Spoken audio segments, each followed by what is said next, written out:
네, 여기서 공연이가 핵심이에요. 공공연하게를 말하는 건데, 이거는 한마디로 남이 봤냐 안 봤냐가 중요한 게 아니라 남이 볼 수도 있는 상황이었냐 아니었냐가 핵심이에요. 예를 들어 내가 길거리 어떤 차 뒤에서 자유행위를 하다가 누가 실제로 본 사람이 없어요. 본 사람이 없는데 우연히 CCTV를 경찰이 검사를 하다가 이걸 본 거예요. 그랬을 경우에는 이게 죄가 될 수 있다는 거죠. 이거는 누가 볼 수도 있는 위치였기 때문에. 근데 공연음란의 어려운 점은 이게 다른 범죄와 달리 합의할 대상이 없다는 거예요. 안녕하세요, 자유롭게 합연 하진기 변호사입니다. 네, 오늘은 제가 공연음란죄 관련해서 이제 말씀드리려고 그래요. 저도 이제 아파트에 살고 있는데, 제가 이제 샤워를 하고 집을 걸어 다니고 있는데, 저 반대편에 이제 사시는 런닝 차림의 아저씨와 저도 약간 속옷 차림으로 눈을 마주친 적이 있습니다. 이제 아파트가 좀 서로 마주보지 않게 돼 있긴 한데, 그분이 굳이 이쪽으로 보셔가지고 눈을 마주쳤는데 둘 다 이렇게 숙인 거예요. 너무 당황해하면서. 그래가지고 이런 식의 사례들이 꽤 있습니다. 뭐 예를 들어 미국에서 있었던 일인데, 호텔에서 이제 알몸으로 돌아가고 있었는데 맞은편 건물에서 여성분이 그걸 보고 공연음란죄로 신고를 한 거예요. 그래서 경찰이 와가지고 체포를 해갔어요. 그래서 이 사건 가지고 2년간 걸려서 재판에서 다퉜는데 어떻게 됐을까요? 결국에는 무죄 판결을 받았습니다. 하지만 또 반대로 우리나라에서 반지하의 자기 집에서 창문을 열어둔 상태로 자기 혼자 자위 행위를 하고 있었는데 그걸 누가 봤어요. 그 경우에는 또 유죄로 인정된 사례가 있습니다. 따라서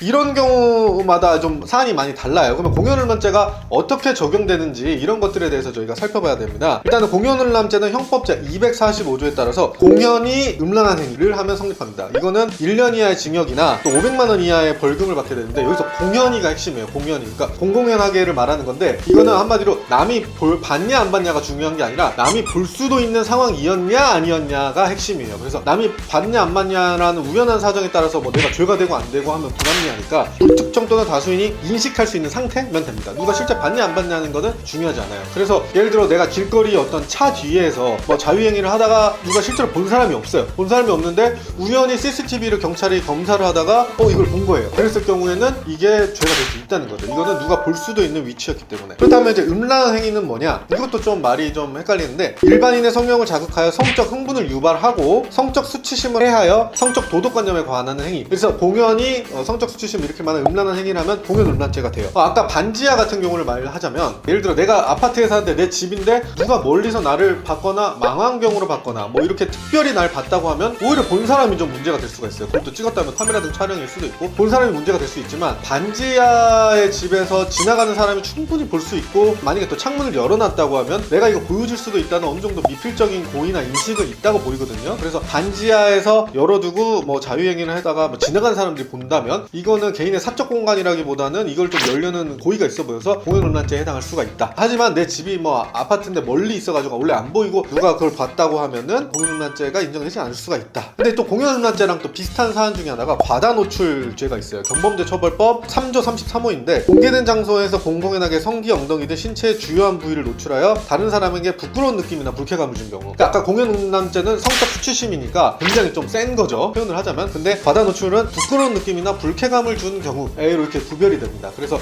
이게 좀 애매하긴 한데 이런 거는 이제 법리적인 영역이에요. 그래서 내가 만약에 어떤 이런 유사한 혐의를 지고 있다면 이 부분에 대해서는 좀 변호사의 도움을 받아야 됩니다. 성적 수치심이다 아니면은 부끄러운 느낌이다, 이런 거는 굉장히 좀 법리적인 부분이기 때문에 잘 이끌어 가야죠. 저희가 한 사건 같은 경우에는 의뢰인이 술에 취해가지고 계속 배회하고 다녔어요. 여기저기 이렇게 하면서 차 뒤에서 좀 자유행위를 하고 또 지나가다가 또 여성 부분을 쫓아가다가 또 그 뒤에서 바라보면서 자유행위를 하고, 근데 결국에는 이런 부분들은 다 하나도 안 걸렸는데 마지막에 이제 여성분이랑 스쳐 지나가면서 이거에 또 강제추행이 되는 경우가 있거든요. 근데 이런 경우도 이 모든 행위들이 다 공연음란이 돼버리면은 좀 일이 커지기 때문에 특정 행위에 연속된 것으로서 이제 하나로 뭉치려는 이런 법률적인 주장을 해야 되고, 이 부분을 좀 관리를 잘 해야 됩니다. 근데 공연음란의 어려운 점은 이게 다른 범죄와 달리 합의할 대상이 없다는 거예요. 강제추행이라는 것은 이제 피해자의 권익을 침해한 한 거지만, 공연음란 같은 경우는 이제 좀 공적인 권익의 보호법익을 하고 있거든요. 그렇기 때문에 합의할 대상이 참 애매하다. 하지만 선처를 바라는 마음에서 그걸 본 사람에 대해서도 합의 시도도 의미는 있다. 하지만 뭐 여러 명이 봤다거나 이러면 그 합의보다는 양형 자료 같은 것들을 잘 정리하고, 또 내가 정신적인 이게 결함이 있다면은 치료 의지나 이런 치료 과정을 보여줌으로써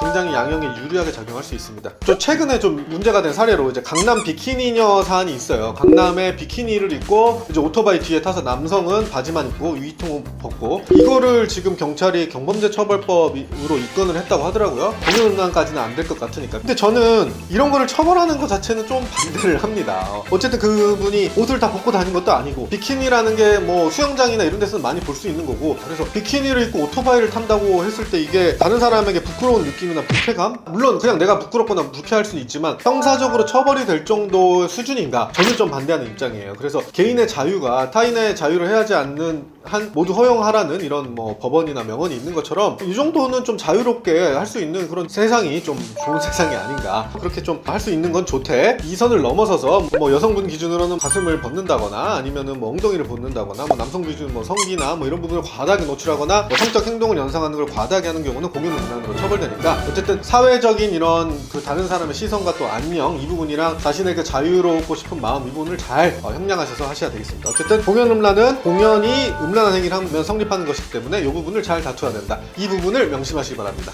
네, 감사합니다.